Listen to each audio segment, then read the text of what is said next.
Je m'appelle Jackson Walker. J'ai 32 ans et, jusqu'à mardi dernier, je pensais avoir tout compris. Après des années de travail acharné, j'ai finalement décroché le poste de mes rêves en tant qu'analyste financier senior chez Morgan & Blackwell.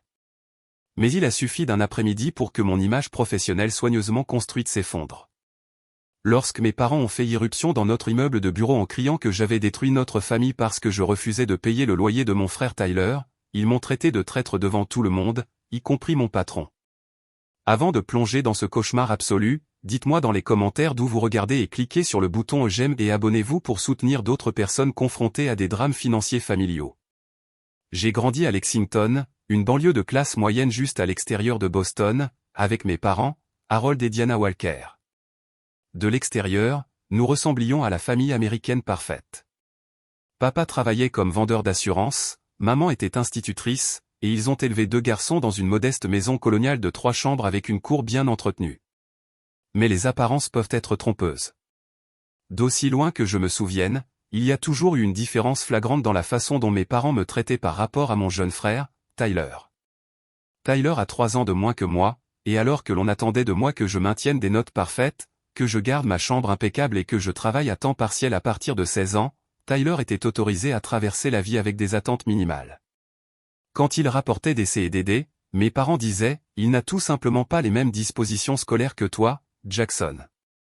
Tout le monde ne peut pas être un rat de bibliothèque. » Quand il a quitté l'équipe de basketball parce que les entraînements étaient trop tôt le matin, ils ont hoché la tête avec sympathie. Quand j'ai dû économiser pendant 6 mois pour acheter ma première voiture, une Honda Civic rouillée de 1998, ils ont surpris Tyler avec une nouvelle Ford Mustang pour son 16e anniversaire parce qu'il avait besoin de motivation pour maintenir ses notes. Ce schéma s'est poursuivi pendant nos années universitaires. Je me suis tué à la tâche pour obtenir une bourse partielle à l'université de Boston, tout en contractant d'importants prêts étudiants et en travaillant 20 heures par semaine à la librairie du campus pour couvrir mes frais de subsistance. Pendant ce temps, Tyler s'est inscrit à Northeastern seulement pour abandonner après 3 semestres parce que l'ambiance n'était pas bonne. Mes parents ont payé ses frais de scolarité complets et ont continué à le soutenir pendant qu'il se cherchait. Après l'obtention de mon diplôme, j'ai commencé au bas de l'échelle de l'industrie financière, en faisant des courses de café et en organisant des feuilles de calcul pendant 60 heures par semaine. Je vivais avec 3 colocataires dans un appartement exigu, je mangeais des ramen plus souvent qu'autrement et je réduisais lentement ma dette étudiante. Chaque centime était comptabilisé dans mon budget. Pas de vacances, une vie sociale minimale, juste du travail et de l'acharnement. Il m'a fallu 7 ans pour atteindre un poste d'analyste principal et 3 autres pour décrocher mon poste actuel chez Morgan & Blackwell, l'une des entreprises les plus prestigieuses de Boston. Pendant ces mêmes 10 années, Tyler a jonglé avec au moins 12 emplois différents, barman, associé de vente au détail, chauffeur Uber, entraîneur personnel, consultant en démarrage d'entreprise, chacun durant de 2 semaines à 6 mois. Il démissionnait parce que le patron n'appréciait pas sa créativité ou se faisait renvoyer pour absentéisme chronique. À chaque fois, mes parents amortissaient sa chute. Il couvrait son loyer quand il ne pouvait pas effectuer les paiements. Il lui achetait de nouveaux vêtements pour les entretiens. Il lui accordait des prêts qui n'étaient jamais remboursés. Et de plus en plus, il s'attendait à ce que je participe aussi. Cela a commencé petit à petit. Jackson, peux-tu dépanner ton frère de $200 jusqu'au jour de paie, ou la voiture de ton frère a besoin de réparation? Pourrais-tu l'aider cette fois? Chaque fois, j'acceptais à contre-cœur, sachant que je ne reverrais jamais cet argent. À mesure que mon salaire augmentait, leurs attentes augmentaient également. Quand j'ai eu 30 ans, il était devenu habituel pour mes parents de m'appeler chaque fois que Tyler rencontrait des difficultés financières, ce qui arrivait environ une fois tous les 2 mois. L'année dernière, les choses se sont aggravées lorsque Tyler a été expulsé de son appartement pour non-paiement. Mes parents m'ont appelé en panique, disant qu'il avait besoin de $3000 pour obtenir un nouveau logement. J'ai rédigé le chèque à contre-cœur, mais j'ai fait signer à Tyler un accord pour me rembourser en plusieurs versements. Il a effectué exactement 2 paiements de $100 chacun avant que les chèques ne commencent à rebondir. Il y a 6 mois, j'ai acheté ma première maison, un modeste condo de 2 chambres à Cambridge qui a mis mon budget à rude épreuve, mais qui m'a donné un sentiment d'accomplissement. J'avais travaillé si dur pour atteindre cette étape importante. La même semaine où j'ai emménagé, Tyler a perdu son emploi dans une microbrasserie en raison de divergences créatives avec la direction. Mes parents ont immédiatement suggéré qu'il emménage chez moi juste jusqu'à ce qu'il se remette sur pied. J'ai refusé. Pour la première fois de ma vie, j'ai fixé une limite ferme. Je leur ai dit que j'aiderais Tyler à mettre à jour son CV et à le mettre en relation avec des recruteurs dans mon réseau, mais que je ne lui fournirais plus de logement ni de soutien financier direct. Mes parents ont été choqués. Ils ne comprenaient pas pourquoi je ne ferais pas un effort pour ma famille alors que j'avais tellement d'espace supplémentaires. La tension a couvé pendant des mois. Tyler a trouvé un autre appartement avec un colocataire et un autre emploi dans un restaurant haut de gamme. Mais il y a 3 semaines, il m'a appelé pour me dire qu'il était de nouveau à court d'argent pour le loyer. Quand je lui ai suggéré de faire des heures supplémentaires ou de demander une prolongation à son colocataire, il m'a raccroché au nez. Le lendemain, ma mère a appelé, furieuse. Ton frère pourrait être sans abri, et toi tu es assis dans ton condo de luxe à compter ton argent, a-t-elle sifflé. Nous ne t'avons pas élevé pour que tu sois aussi égoïste. Maman, Tyler a 29 ans. Il doit apprendre à être responsable financièrement, ai-je essayé d'expliquer. Il traverse une mauvaise passe. La famille est de la famille. Point final. Je l'ai aidé des dizaines de fois. Cela ne résout rien. Il doit se tenir sur ses propres pieds. Ton père et moi sommes déçus de toi, Jackson. Nous pensions avoir élevé quelqu'un avec un cœur. Cette conversation s'est répétée avec de légères variations chaque jour pendant une semaine. Mon père a appelé pour raisonner avec moi d'homme à homme. Ma mère a envoyé des SMS contenant des versets bibliques sur l'aide aux personnes dans le besoin. Tyler a envoyé des messages passifs-agressifs sur certaines personnes qui ont toute la chance alors que d'autres luttent sans faute de leur part. Je suis resté ferme. Pour la première fois de ma vie, je ne reculais pas pour maintenir la paix. J'établissais une limite qui aurait dû être en place il y a des années. C'était inconfortable mais nécessaire. Puis est arrivé ce mardi. Morgan & Blackwell occupe 3 étages d'une tour de verre étincelante au centre-ville de Boston. C'est le genre d'endroit où tout le monde porte des costumes sur mesure, parle d'un ton professionnel feutré et incarne la précision de l'entreprise. Notre hall d'entrée présente des sols en marbre, des œuvres d'art abstraites valant plus que mon salaire annuel et un bureau de sécurité où les visiteurs doivent s'enregistrer et recevoir des badges temporaires. C'est une forteresse de professionnalisme et de décorum. Ce mardi, je me préparais pour l'une des réunions les plus importantes de ma carrière. Notre équipe présentait une stratégie d'investissement complète à Caldwell Industries, un client potentiel valant plus de 50 millions de dollars en gestion de portefeuille. J'avais passé des semaines à analyser des données, à préparer des projections et à affiner ma présentation. Mon patron, Marcus Fletcher, m'avait personnellement choisi pour diriger ce pitch, un important vote de confiance en mes capacités. La réunion était prévue à 14 heures. À 13h50, j'étais dans la salle de conférence avec mon équipe, en train de disposer le matériel et de faire une dernière relecture de nos diapositives. Ma collègue, Alicia, venait de souligner une erreur mineure dans l'un de mes calculs lorsque mon téléphone a commencé à vibrer avec des messages. Je les ai ignorés au début, concentré sur la correction. Puis notre réceptionniste, Sophia, est apparue à la porte avec une expression de panique. Jackson, il y a des gens dans le hall qui insistent pour vous voir immédiatement. Ils disent que ce sont vos parents. La sécurité essaie de les calmer, mais ils font toute une scène. Mon estomac s'est noué. Mes parents sont ici?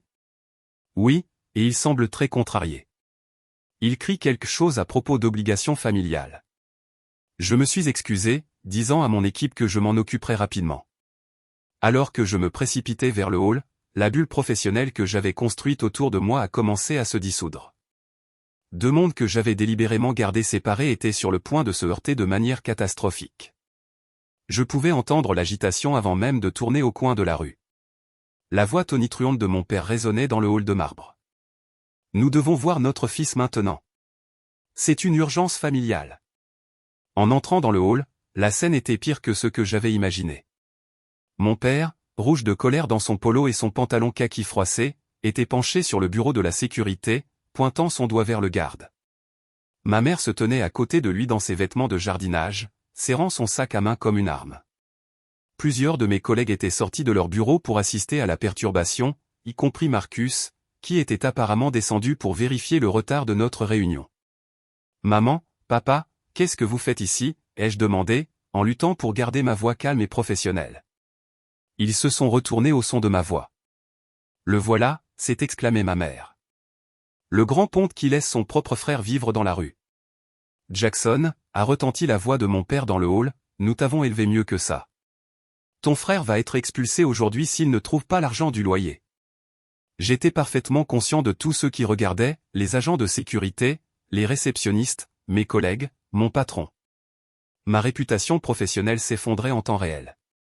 Ce n'est pas l'endroit pour discuter des affaires de famille, ai-je dit calmement. Allons parler dehors. Non. La voix de ma mère avait atteint un ton strident que je n'avais pas entendu depuis mon enfance. Nous n'irons nulle part tant que tu n'auras pas fait ce qu'il faut. Tyler a besoin de $1400 avant 17 heures, sinon il est à la rue. Tu as trahi ta famille, a ajouté mon père, sa voix résonnant dans le hall. Après tout ce que nous avons fait pour toi, c'est comme ça que tu nous remercies? En tournant le dos à ton propre frère. Monsieur, madame, je dois vous demander de baisser le ton, a interrompu l'agent de sécurité. Ma mère l'a complètement ignoré, concentrant sa fureur sur moi. Regarde-toi dans ton costume de luxe, à travailler dans cet immeuble chic. Tu penses que tu es trop bien pour nous maintenant? Trop important pour aider ta propre chair et ton propre sang? Les gens regardaient, chuchotaient. Quelqu'un a enlevé ses écouteurs, et j'ai réalisé avec horreur que cela pourrait être enregistré, ma carrière défilant devant mes yeux. Tu es un traître à cette famille, a crié mon père. Un traître égoïste et ingrat. J'ai remarqué Marcus qui observait la scène avec une expression illisible. Nos regards se sont croisés brièvement, et j'ai vu quelque chose qui ressemblait à de la pitié mêlée à de la déception. Ma mère a ensuite fait quelque chose qui me donne encore la chair de poule quand j'y pense. Elle s'est dirigée directement vers Marcus, devinant en quelque sorte qu'il était mon patron. Êtes-vous le responsable ici? Savez-vous quel genre de personne vous avez embauché? Il laisse son propre frère souffrir pendant qu'il amasse son argent. Quel genre d'entreprise apprécie quelqu'un qui n'a aucune loyauté familiale? Marcus, à son crédit, a conservé son professionnalisme. Madame, il semble s'agir d'une affaire personnelle qui devrait être discutée en privé. Nous avons des protocoles de sécurité. Nous voulons son chèque de paie, a interrompu mon père, en me pointant du doigt. Il est payé aujourd'hui, n'est-ce pas? Nous avons besoin de cet argent pour le loyer de Tyler. L'absurdité de la demande était presque comique, comme si mon entreprise allait remettre mon salaire, déposé directement, à des parents en colère qui avaient pris d'assaut l'immeuble. Papa, ce n'est pas comme ça que ça marche, ai-je dit, ressentant un mélange de gêne et de colère montante. Je ne reçois pas de chèque de paie physique, et même si c'était le cas, c'est mon argent que j'ai gagné. Alors tu l'admets? Ma mère s'est jetée sur l'occasion. Tu as l'argent mais tu refuses d'aider ton frère? Tout le monde ici devrait savoir quel genre de personne tu es vraiment sous ce costume coûteux. À ce moment-là, des agents de sécurité supplémentaires étaient arrivés. Le chef de la sécurité, un homme calme nommé Robert, s'est approché de mes parents.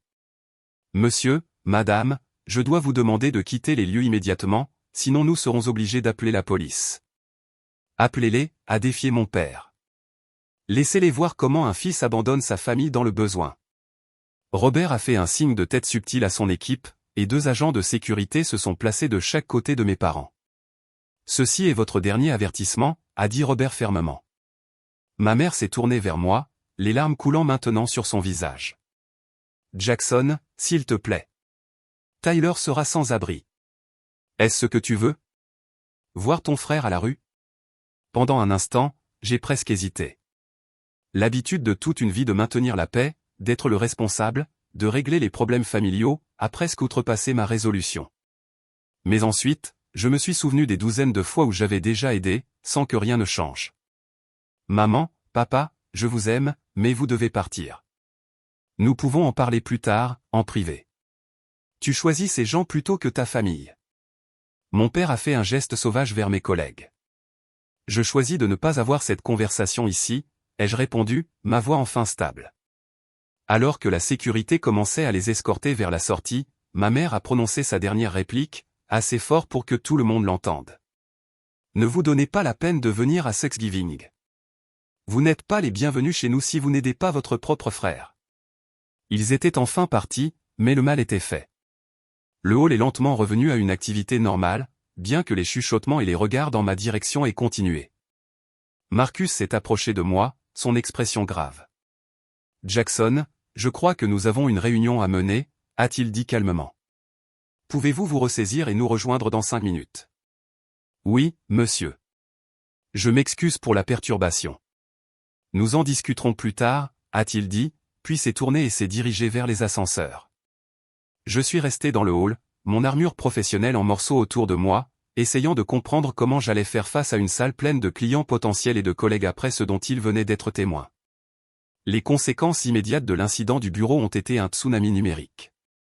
Au moment où je suis retourné à mon condo ce soir-là, mon téléphone débordait de messages de membres de ma famille à qui je n'avais pas parlé depuis des mois, parfois des années.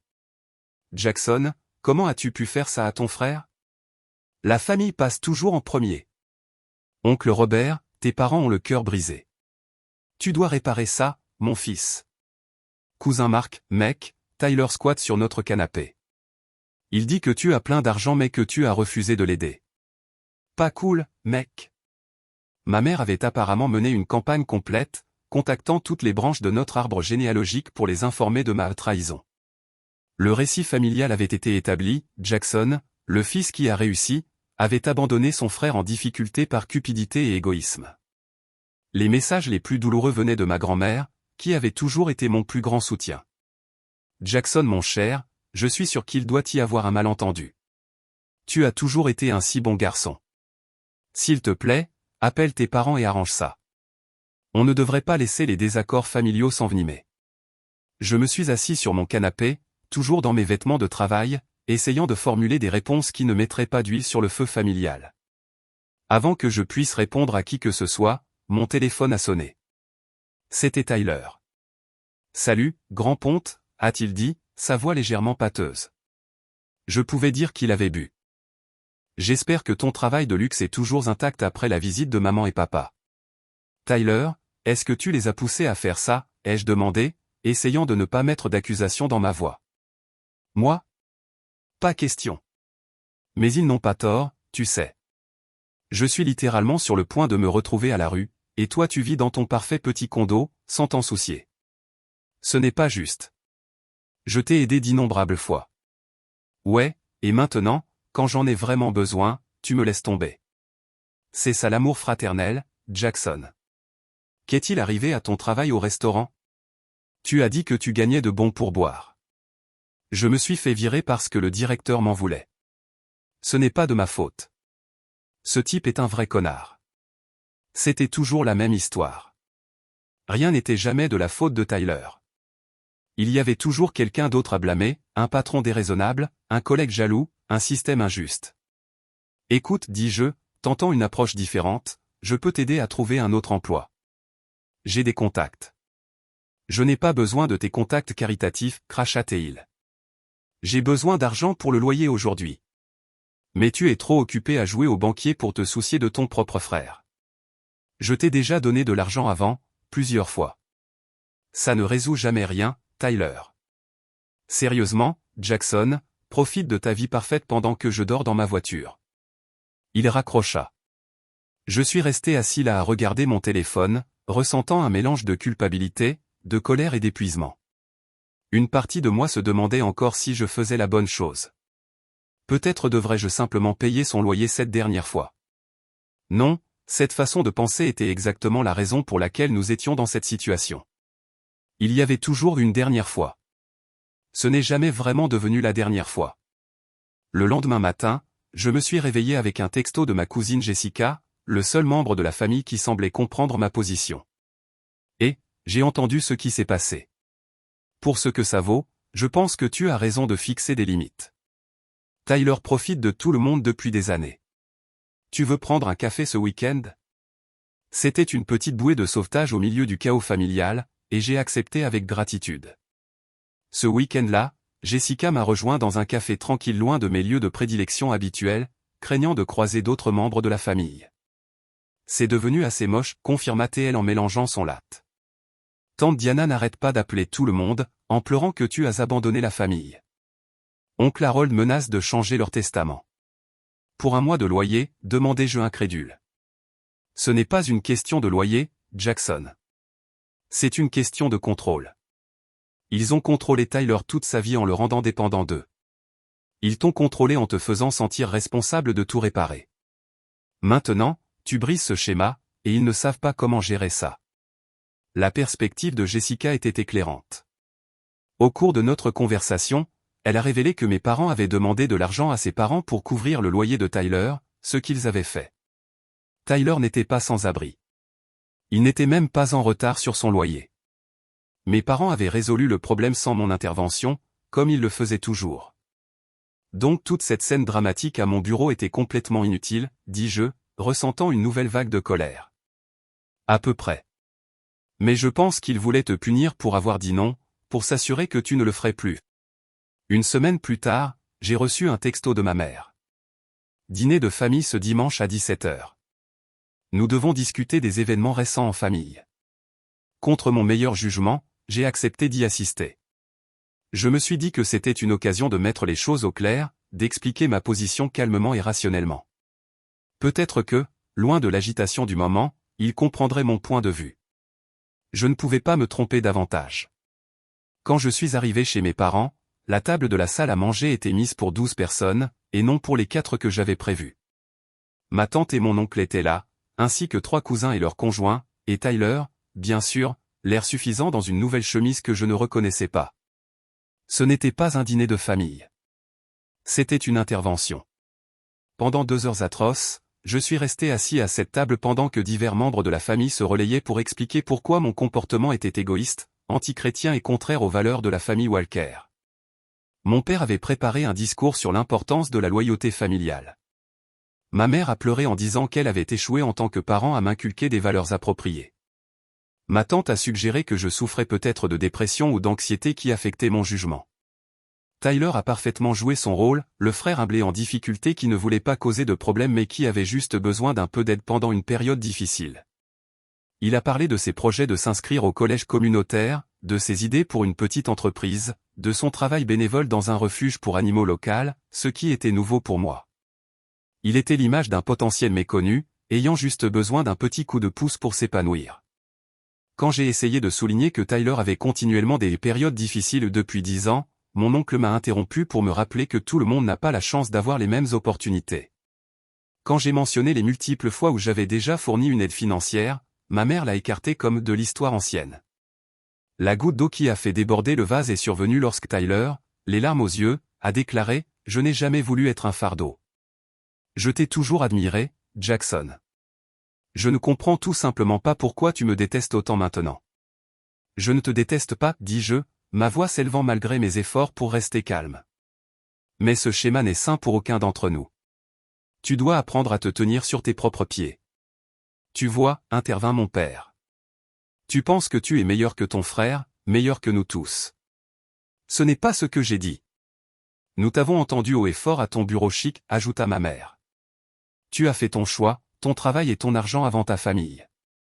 J'ai regardé autour de la table les visages de parents que je connaissais depuis toujours, qui me regardaient maintenant avec déception et jugement. J'ai réalisé qu'il n'y avait aucun moyen de gagner cet argument. Le récit avait été écrit, et mon rôle était clair. J'étais le méchant de l'histoire familiale. Je me suis levé, plaçant ma serviette à côté de mon dîner à peine touché. J'aime cette famille, y compris toi, Tyler. Mais je ne peux plus participer à cette dynamique. Ce n'est bon pour aucun d'entre nous. Alors tu t'en vas comme ça, demanda mon père. Je me retire d'une situation qui n'est pas productive. Nous pourrons reparler quand tout le monde sera prêt à avoir une vraie conversation. Alors que je me dirigeais vers la porte, Tyler me suivit. Pendant un moment, j'ai pensé qu'il pourrait tendre un rameau d'olivier, une reconnaissance de la complexité de la situation. Au lieu de cela, il a dit doucement, pour que je sois le seul à entendre, tu sais qu'ils réécrivent leur testament demain, n'est-ce pas? J'espère que tes principes valent plus que ton héritage. Je suis parti sans me retourner, me sentant plus seul que je ne l'avais jamais été de ma vie. Le matin après l'intrusion de mes parents au bureau, j'ai reçu un courriel de Marsha Johnson DRH. Veuillez passer à mon bureau à 10 heures pour discuter de l'incident d'hier. Le ton formel était inquiétant. Marsha et moi communiquions généralement avec des salutations amicales et un langage décontracté. J'ai passé les 2 heures qui ont suivi dans un état de panique contrôlée, à revoir le manuel de l'entreprise et à me demander si des membres de la famille qui font une scène dans le hall étaient un motif de licenciement. Au moment où j'ai frappé à la porte de Marsha, ma chemise était humide de sueur nerveuse sous ma veste de costume. Jackson, entre, dit-elle, son sourire habituel remplacé par une expression professionnelle qui ne révélait rien. Veuillez fermer la porte derrière vous. Je me suis assis en face de son bureau, essayant de projeter une confiance que je ne ressentais pas. Je veux discuter de ce qui s'est passé hier, commença-t-elle, ouvrant un dossier qui, je le soupçonnais, contenait une sorte de rapport d'incident. Nous prenons très au sérieux les perturbations sur le lieu de travail, car elles peuvent avoir un impact sur l'environnement professionnel de chacun.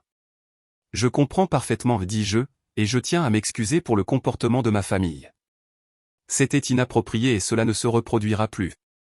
Marsha hocha la tête, prenant une note. Pouvez-vous me dire un peu ce qui a mené à cet incident? Nous n'avons pas l'habitude de nous immiscer dans la vie personnelle des employés, mais lorsqu'elle déborde sur le lieu de travail de manière aussi dramatique, nous devons comprendre la situation. Je lui ai donné la version condensée, l'irresponsabilité financière de mon frère, le comportement permissif de mes parents, ma décision d'établir des limites et leur réaction extrême. Je vois, dit-elle quand j'ai fini. Et prévoyez-vous d'autres perturbations de cette nature? La question m'a frappé comme un seau d'eau glacée. Il craignait que le drame de ma famille ne devienne un problème récurrent sur le lieu de travail. Non, absolument pas. J'ai clairement indiqué à ma famille que leur comportement était inacceptable, et je prends des mesures pour m'assurer que cela ne se reproduise plus. Je n'étais pas tout à fait sûr de la façon dont j'allais assurer cela, mais cela semblait être la bonne chose à dire. Bien, dit Marsha, prenant une autre note. Parce que, bien que nous compatissions aux difficultés personnelles, Morgan et Blackwell ont une réputation à maintenir. Nos clients s'attendent à un certain niveau de stabilité. Le mot stabilité planait dans l'air entre nous. Remettait-elle en question ma stabilité? Mon jugement? Je comprends parfaitement, lui ai-je assuré. Mes problèmes personnels n'affecteront pas mes performances professionnelles ni ne créeront d'autres perturbations. Je suis heureuse de l'entendre. Elle ferma le dossier. Pour l'instant, cela sera noté comme un incident isolé. Cependant, si quelque chose de similaire se produisait, nous devrions prendre des mesures plus formelles. Sommes-nous clairs? Clair comme de l'eau de roche, dis-je, le soulagement m'envahissant. Je n'étais pas renvoyé. Du moins pas aujourd'hui. En sortant du bureau de Marsha, j'ai aperçu Marcus près de la machine à café. Il me fit signe de le rejoindre. Jackson, dit-il doucement. Comment s'est passée la présentation de Caldwell hier? J'ai dû m'absenter pour une autre réunion. Ça s'est bien passé, je crois, dis-je avec prudence. Ils ont posé de bonnes questions, semblaient intéressés par notre stratégie. Bien, bien. Il mélangea son café pensivement. Tu sais, Jackson, quand je t'ai fait entrer dans cette équipe, c'était à cause de tes compétences analytiques et de ton sang-froid sous pression. Merci, monsieur. J'apprécie cette opportunité. Laisse-moi finir, interrompit-il. L'incident d'hier a soulevé certaines préoccupations quant à ton jugement, non seulement auprès de moi, mais aussi auprès de certains associés. Mon estomac se serra. Marcus, je peux vous assurer. Il ne s'agit pas de garantie pour le moment, dit-il. Il s'agit de perception. Cette entreprise repose sur la confiance et la stabilité. Nos clients doivent savoir que les personnes qui gèrent leur argent sont solides, fiables, à l'abri d'éléments chaotiques qui pourraient obscurcir leur jugement. La situation de ma famille n'affecte pas mon travail, insistai-je. Peut-être pas. Mais Richard Caldwell était dans ce hall hier. Il a tout vu. Mon sang se glaça. Richard Caldwell, le PDG de notre client potentiel de 50 millions de dollars, avait été témoin direct de mon effondrement familial. Il m'a appelé ce matin, continua Marcus. Il a posé quelques questions sur toi, sur ton rôle dans la stratégie proposée. Qu'est-ce que vous lui avez dit?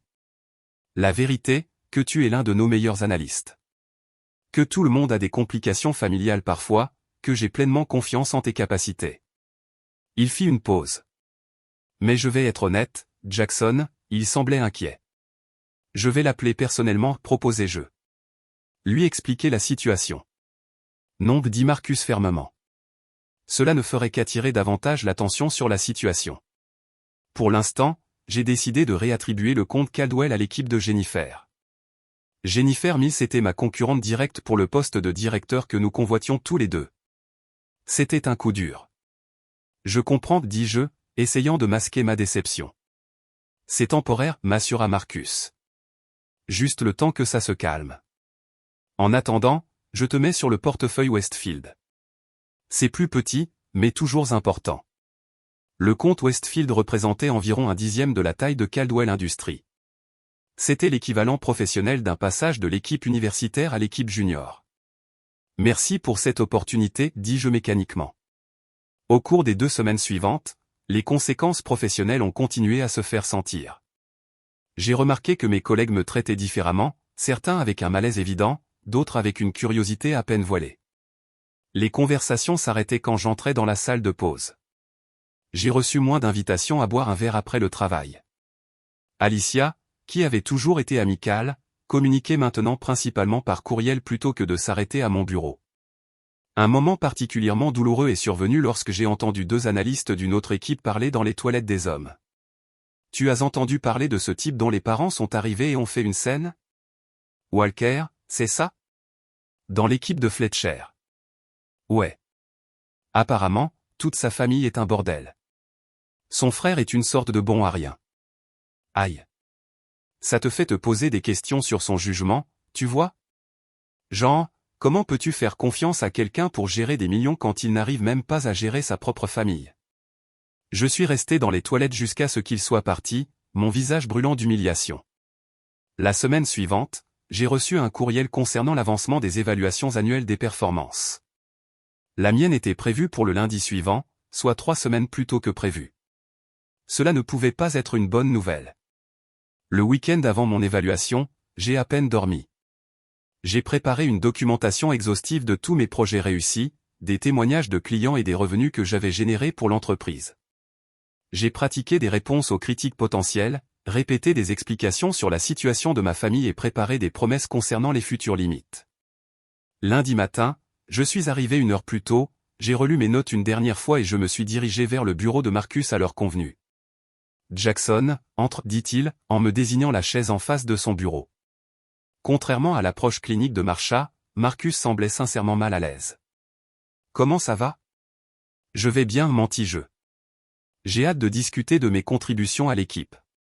Oui, eh bien, à ce sujet. Il mélangea quelques papiers. Ton travail d'analyse continue d'être excellent. Tes modèles financiers pour le portefeuille Chin étaient particulièrement impressionnants. Merci, dis-je, m'autorisant une lueur d'espoir. Cependant, continua Marcus, le leadership est plus qu'une simple compétence technique. Il s'agit de stabilité, de jugement et de gestion de situations complexes sans créer de problèmes supplémentaires. Mon espoir s'est évanoui. L'incident avec ma famille était un événement isolé qui ne se reproduira pas. Je te crois, dit Marcus. Mais la perception compte dans ce métier. Les associés s'inquiètent de ta capacité à progresser pour le moment. Le coup a porté exactement là où je le craignais. Vous me refusez le poste de directeur. Nous reportons la décision, corrigea Teil. Donne-toi 6 mois. Laisse cette situation se calmer. Montre à tout le monde que tu peux maintenir des limites entre ta vie personnelle et professionnelle. Et en attendant? En attendant, Jennifer sera directrice par intérim de la division, comme je le soupçonnais. Mon chemin vers l'avancement, qui me semblait si clair il y a quelques semaines à peine, était maintenant bloqué indéfiniment par un seul après-midi chaotique. Je comprends, dis-je, avalant ma déception. Pour ce que ça vaut, ajouta Marcus, je me suis battu pour toi. Je pense que tu as un potentiel énorme, mais c'est une industrie conservatrice, Jackson. La stabilité compte. En quittant son bureau, je me suis demandé si ma carrière se remettrait un jour des dégâts causés par ma famille. L'ironie ne m'échappait pas. Toute ma vie avait été structurée autour de la stabilité, de la responsabilité et du bon jugement. Pourtant, j'étais pénalisé professionnellement à cause de l'instabilité et du manque de jugement de ma famille. Ce soir-là, j'étais assis seul dans mon appartement, fixant les documents d'évaluation de performance que j'avais préparés si méticuleusement. Tous ces graphiques et témoignages, toutes les preuves de ma compétence professionnelle, rendus insignifiants par 5 minutes de chaos familial. Pour la première fois depuis le début de toute cette épreuve, je me suis permis de pleurer. Le samedi qui a suivi mon évaluation de performance désastreuse, j'ai touché le fond. J'avais passé la semaine à exécuter les tâches au travail, à analyser des portefeuilles, à assister à des réunions, à offrir des points de vue lorsqu'on me le demandait, mais à l'intérieur, je me sentais vide. Ma trajectoire de carrière avait déraillé, mes relations familiales étaient en lambeaux, et l'équilibre délicat que j'avais maintenu entre ces deux mondes s'était complètement effondré. Ce matin-là, je n'avais même pas la force de sortir du lit. Le poids de tous les revers professionnels, le rejet familial, l'isolement pesaient sur moi comme une force physique. J'étais allongé là, fixant le plafond, me demandant comment ma vie s'était aussi complètement effondrée en quelques semaines seulement. Vers midi, mon téléphone a sonné. C'était le docteur Sarah Landau, la thérapeute que j'avais commencé à consulter 6 mois plus tôt pour aider à gérer le stress au travail. J'avais oublié que nous avions une séance virtuelle prévue. « Jackson, êtes-vous là ?» Sa voix est sortie du haut-parleur. J'ai envisagé d'ignorer l'appel, mais une partie de moi a reconnu cette bouée de sauvetage pour ce qu'elle était. « Je suis là », ai-je répondu, ma voix rauque à cause du manque d'utilisation. « Vous n'avez pas l'air bien. Que se passe-t-il » La simple question a brisé le barrage. Pendant l'heure suivante, j'ai tout déversé, l'humiliation au travail, l'embuscade du dîner de famille, les conséquences professionnelles, l'isolement total que je ressentais maintenant. Le docteur Landau a écouté sans interruption, posant occasionnellement des questions de clarification, mais me laissant surtout l'espace pour articuler toute l'étendue de ma détresse. Quand j'ai finalement manqué de mots, elle est restée silencieuse pendant un moment. Jackson, ce que vous décrivez ressemble à un système familial avec des schémas dysfonctionnels profondément enracinés.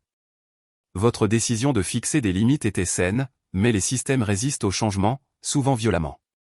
Ce que vous vivez maintenant, c'est cette résistance. Mais ai-je bien fait, ai-je demandé, la question qui me hantait depuis des semaines. Aurais-je dû simplement payer le loyer de Tyler et éviter tout ça? Laissez-moi vous demander quelque chose, a-t-elle répondu. Si vous aviez payé son loyer cette fois, que se passerait-il la prochaine fois qu'il serait à court? La même chose, probablement. Mes parents s'attendraient à ce que je couvre les frais. Et la fois d'après? La même chose. Alors, où cela s'arrête-t-il? La question est restée en suspens entre nous. Où cela s'arrêterait-il? Tyler avait 29 ans. Si le schéma se poursuivait, je pourrais passer les 40 prochaines années à subventionner son style de vie, sacrifiant ma propre sécurité financière et mon autonomie dans le processus. J'aimerais que vous essayiez quelque chose, a suggéré le docteur Landau. Commencez à tenir un journal sur la dynamique de votre famille. Écrivez des incidents spécifiques de l'enfance à l'âge adulte où vous voyez ces schémas se dérouler. Recherchez des thèmes récurrents. Cet après-midi-là, je me suis traîné hors du lit, j'ai pris une douche pour la première fois en 2 jours et je me suis assis à mon bureau avec un cahier. J'ai commencé à écrire hésitante au début, puis avec une fluidité croissante au fur et à mesure que les souvenirs remontaient à la surface.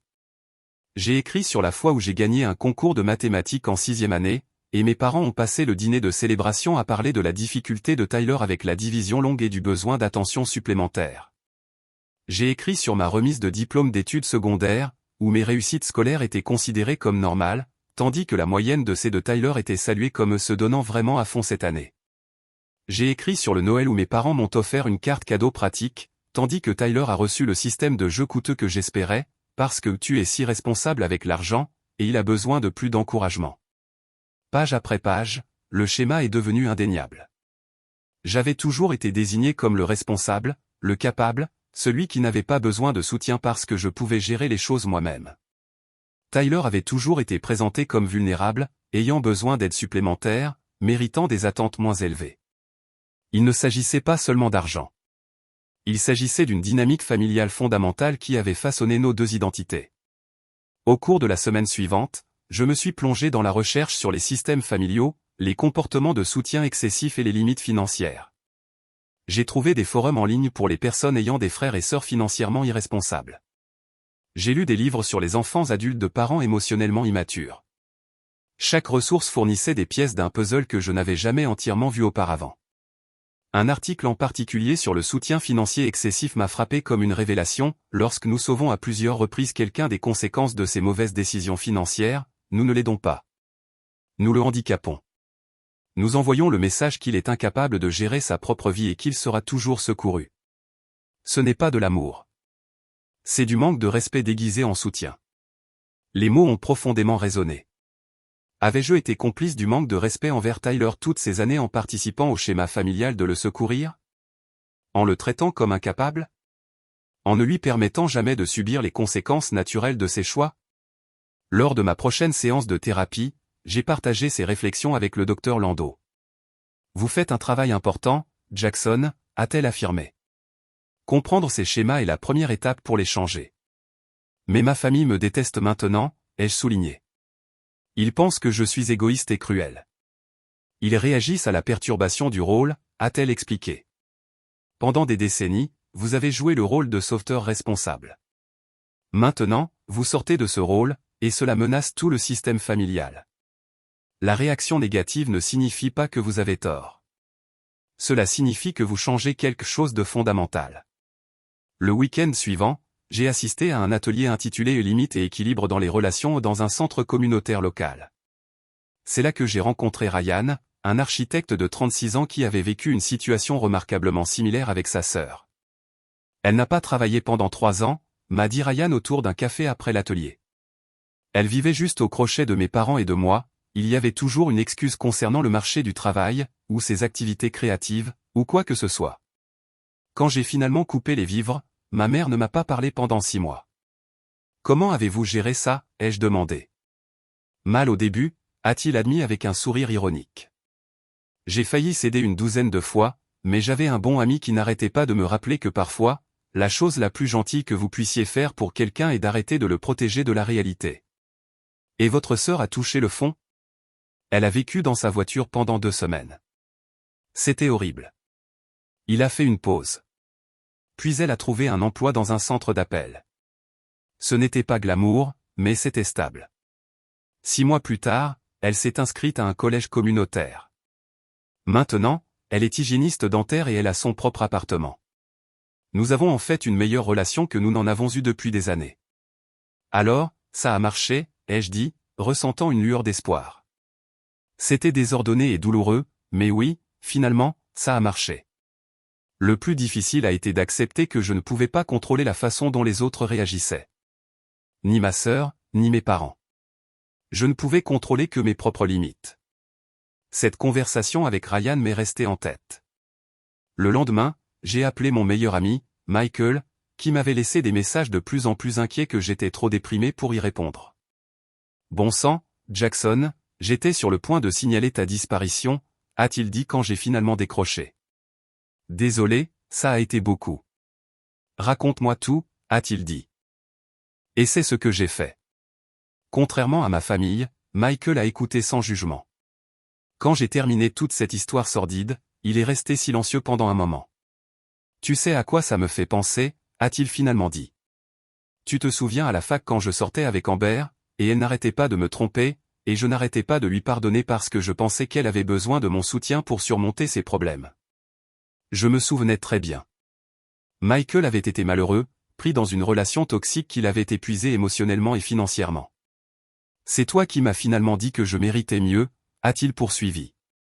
Que je ne l'aidais pas en restant, je lui apprenais juste qu'elle pouvait me traiter comme elle le voulait sans conséquence. C'était différent, ai-je protesté. Tyler est de la famille. Est-ce vraiment si différent, cependant? Tu es dans une relation où on s'attend à ce que tu donnes constamment, tandis que l'autre personne prend constamment. Ce n'est pas viable, que ce soit romantique ou familial. Le point de vue de Michael m'a aidé à voir ma situation d'un œil neuf. J'ai commencé à reconnaître que mon ressentiment envers Tyler ne concernait pas vraiment l'argent. Il s'agissait de la nature unilatérale de notre relation, du manque de réciprocité, de l'attente que ses besoins primeraient toujours sur les miens.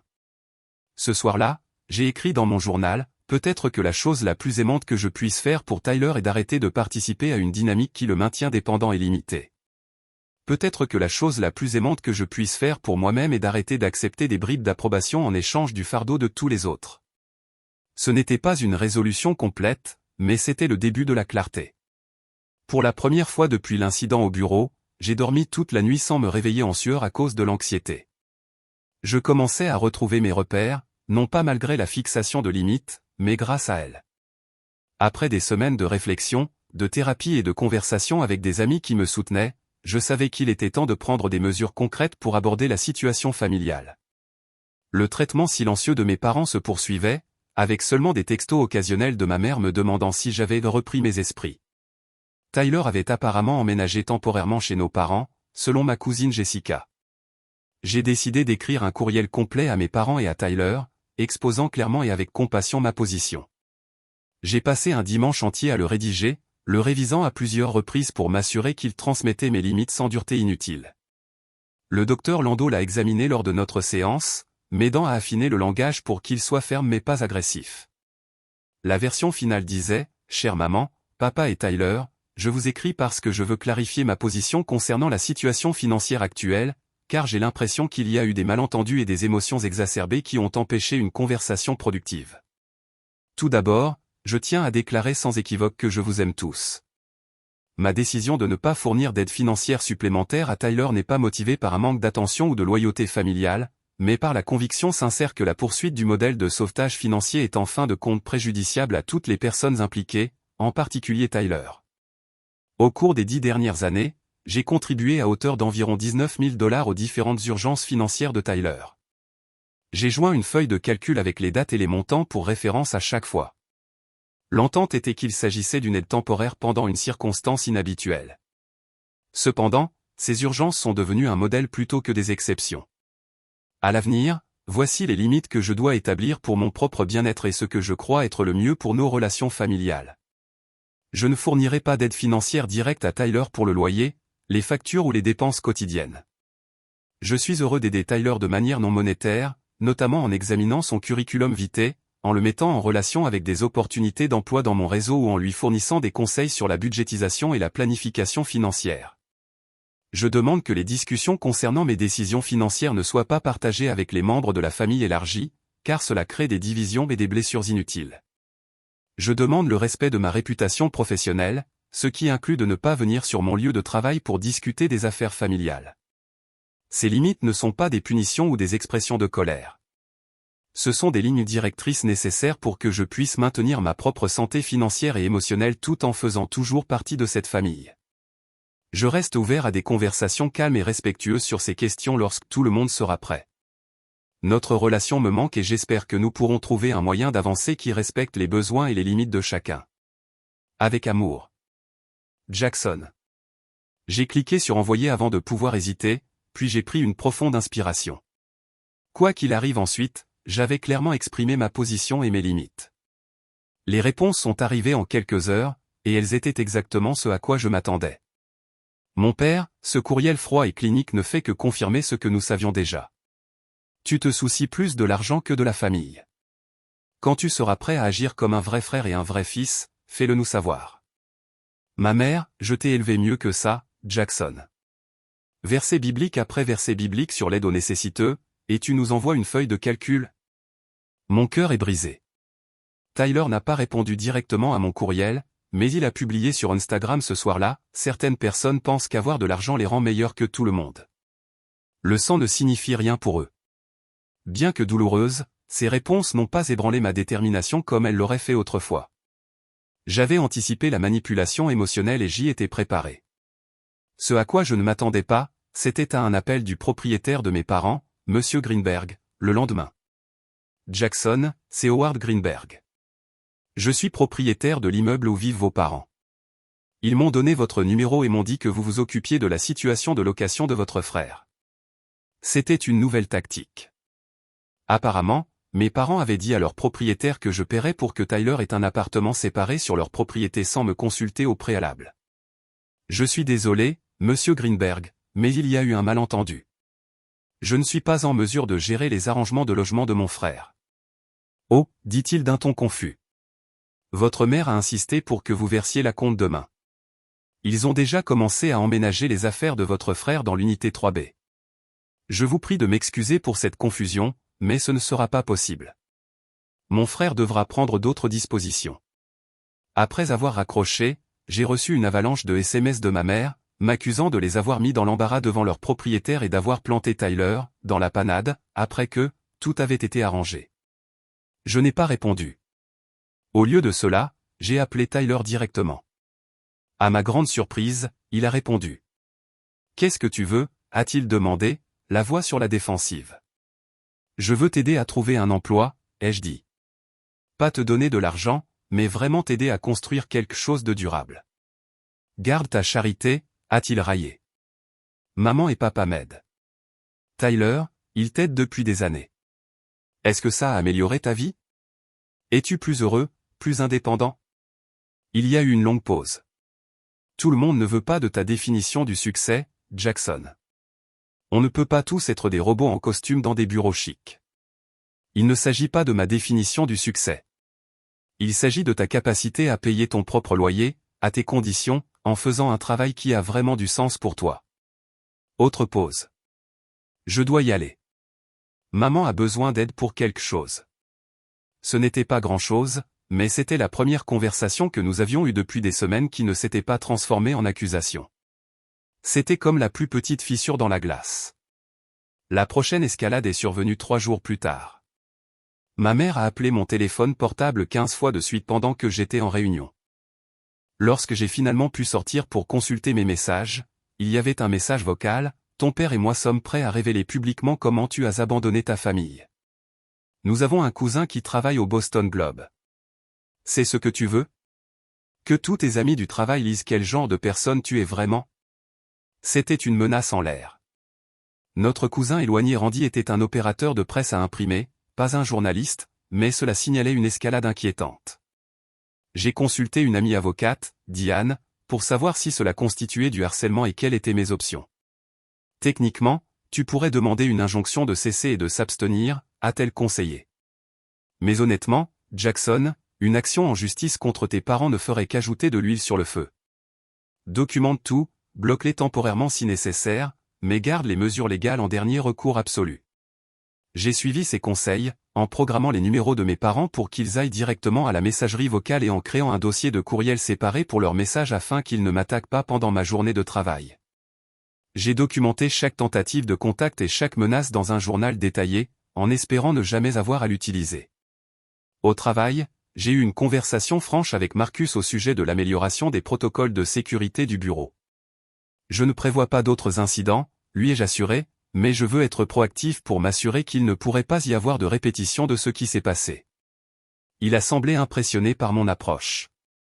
C'est une bonne idée, Jackson. Je vais parler à la direction de l'immeuble des procédures de vérification des visiteurs.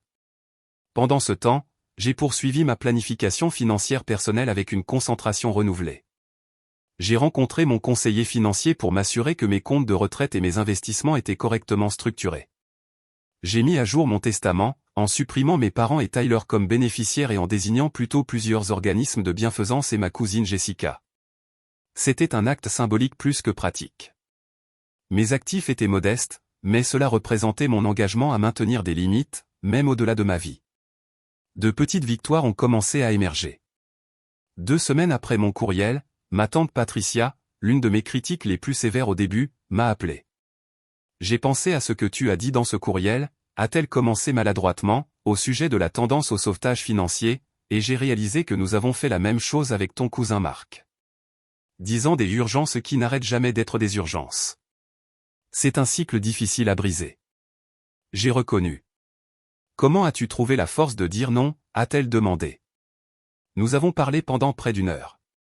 À la fin, elle n'était pas pleinement convaincue de mon approche, mais elle la comprenait mieux. Ce n'était pas la validation familiale totale que j'aurais pu espérer, mais c'était quelque chose. Une petite fissure dans le front uni contre moi. À peu près au même moment, j'ai reçu un SMS de Tyler qui disait simplement « J'ai un entretien d'embauche demain. » Ne demandant rien, juste me le faire savoir. J'ai répondu « C'est une excellente nouvelle. Fais-moi savoir si tu veux t'exercer à répondre à des questions d'entrevue. » Il n'a pas accepté l'offre, mais il a envoyé un SMS le lendemain, j'ai obtenu le poste.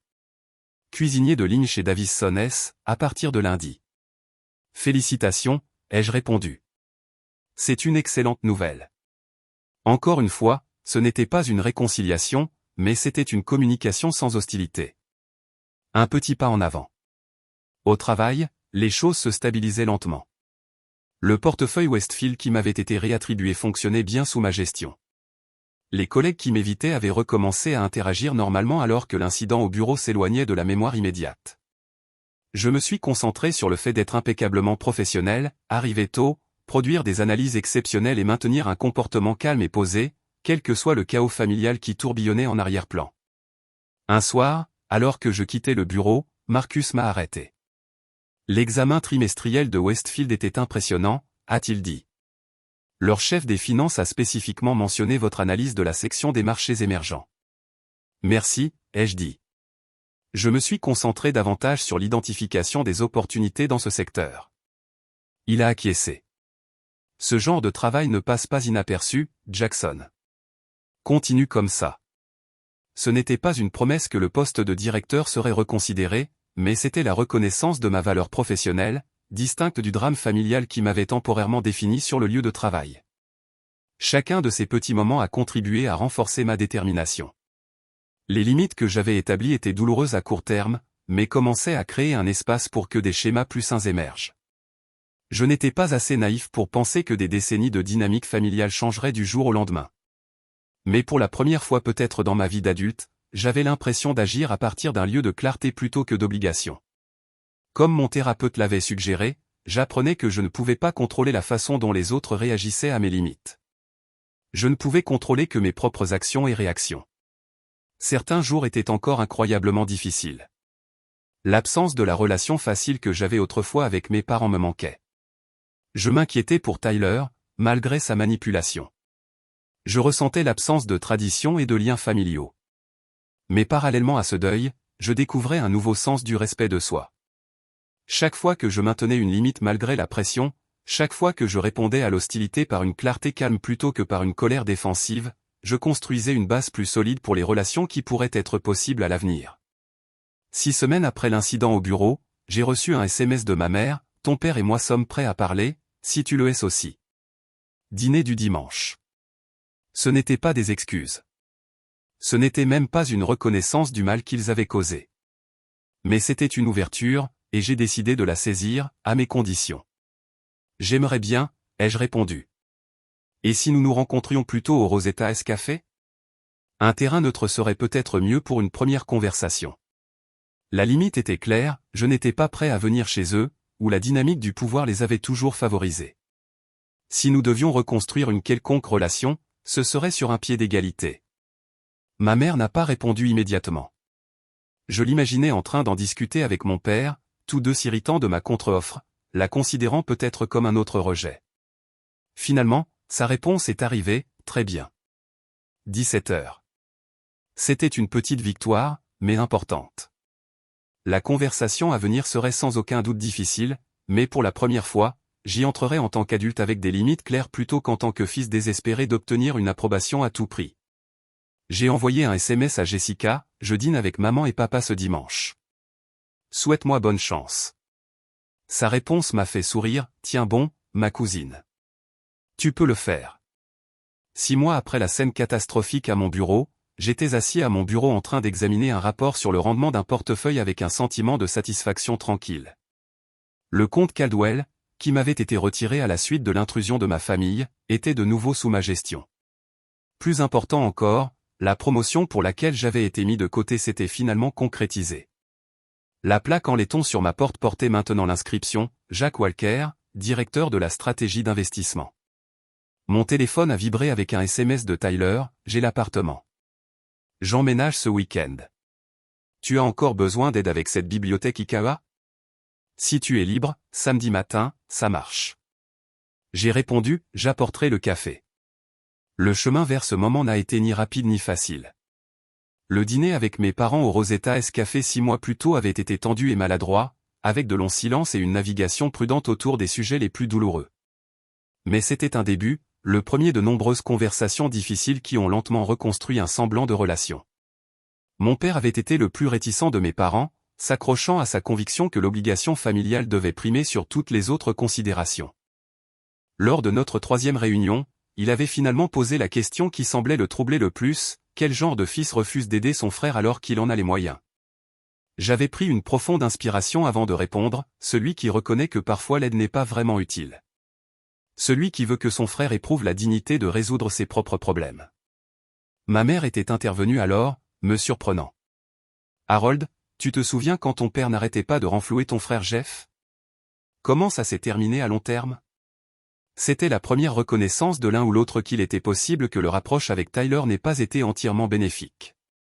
Mon oncle Jeff, le frère cadet de mon père, avait lutté contre l'alcool et le jeu jusqu'à sa mort 5 ans plus tôt, constamment secouru par mon grand-père jusqu'à ce qu'il ne reste plus rien à lui sauver. Cette conversation avait marqué un tournant. Pas une transformation immédiate, mais une fissure dans leur certitude qui a ouvert un espace à de nouvelles perspectives. Le parcours de Tyler avait été le plus remarquable.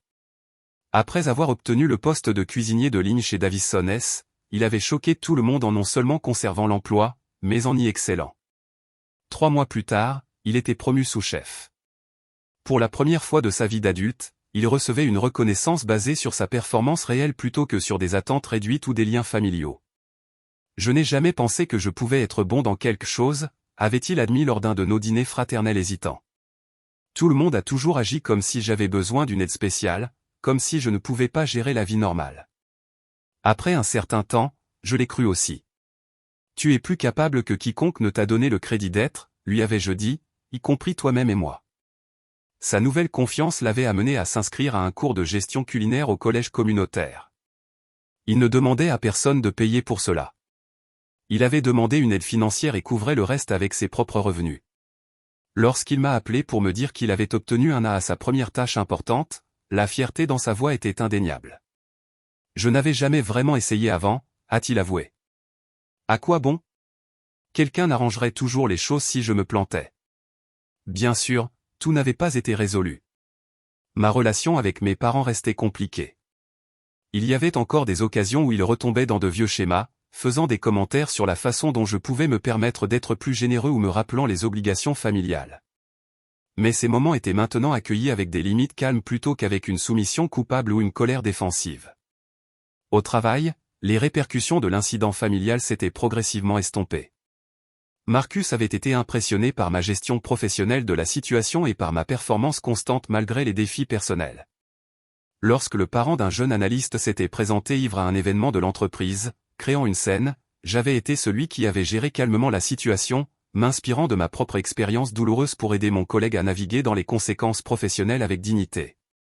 Tu as fait preuve d'une résilience remarquable, m'a dit Marcus lors de la réunion où il m'a offert le poste de directeur. C'est une qualité que nous valorisons beaucoup dans les rôles de leadership. Mon amitié avec Jessica s'était approfondie au cours des bouleversements familiaux.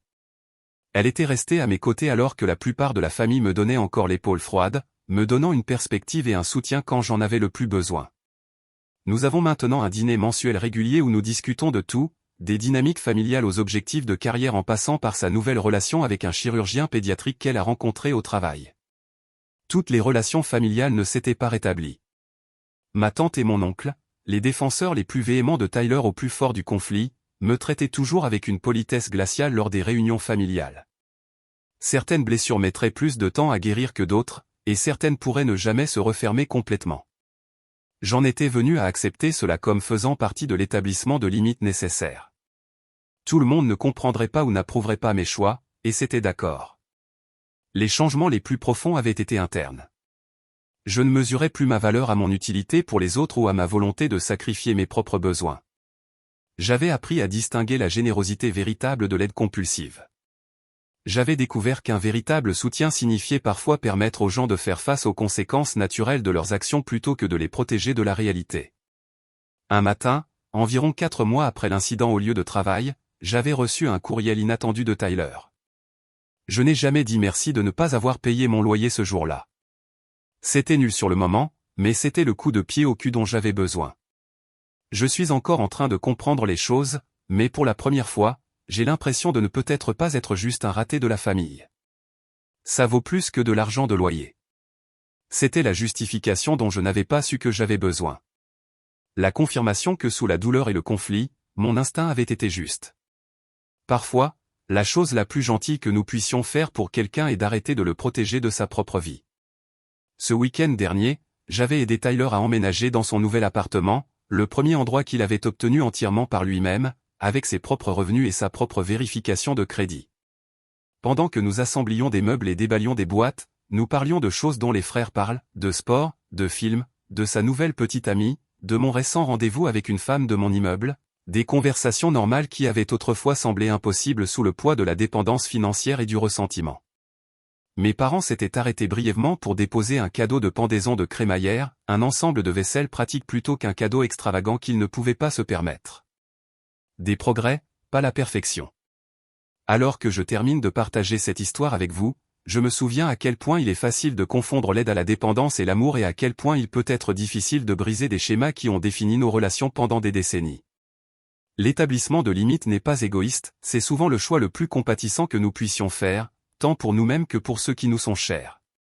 Je me demande combien d'entre vous ont été confrontés à des situations similaires avec des membres de leur famille qui semblent perpétuellement en crise. Avez-vous eu du mal à établir des limites financières? Qu'est-ce qui a fonctionné pour vous? Laissez vos réflexions dans les commentaires ci-dessous. Et si cette histoire a résonné en vous, veuillez cliquer sur le bouton « J'aime » et vous abonner pour entendre d'autres expériences de la vie réelle.